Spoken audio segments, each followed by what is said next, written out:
Cage wrote 4 minutes 33 as a piece in 3 movements where the performer does absolutely nothing, allowing the audience to absorb the sounds around them. Everyone experiencing the piece in a different way, therefore, because we all hear things in a different way. Tonight the piece is being presented in a full orchestral version conducted by Lawrence Foster. He's going to give a downbeat to each of the 3 movements. He'll turn pages when he needs to, and of course the orchestra will remain silent, we hope, throughout the piece.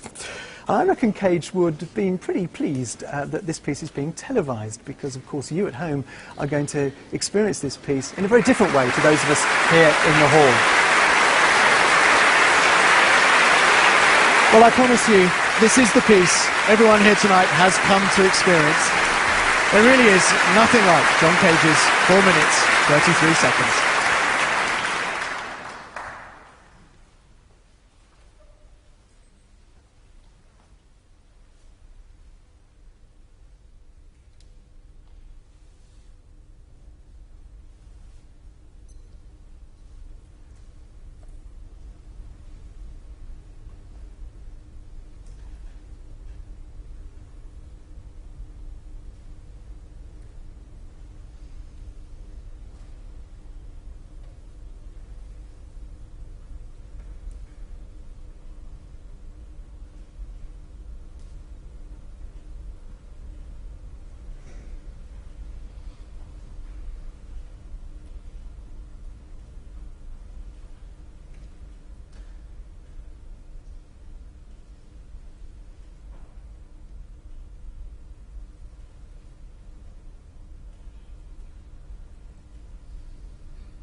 Well, that's one of the most extraordinary performances I've ever experienced here in the Barbican Hall.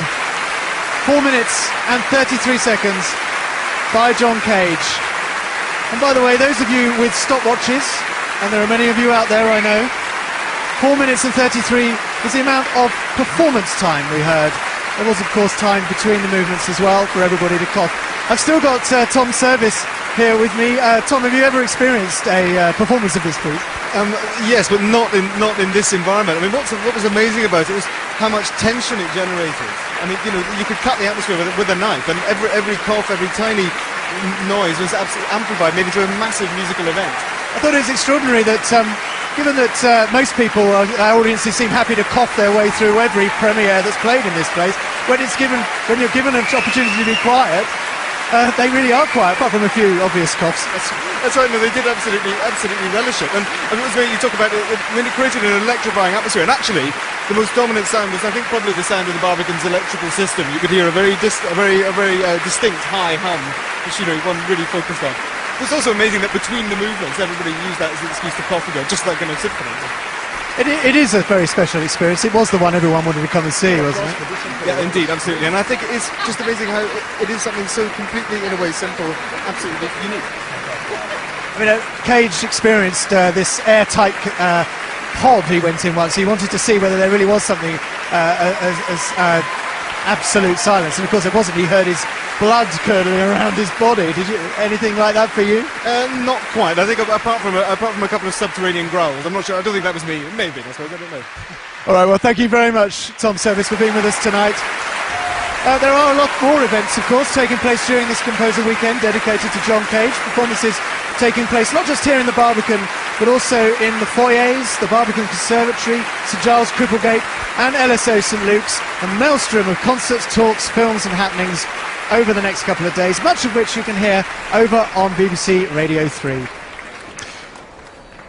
Well, Cage said everything we do is music. With that thought in mind, it brings us to the end of this concert by the BBC Symphony Orchestra, exploring Cage in his American context. So from me, Tommy Pearson, at the Barbican Centre in London, good night.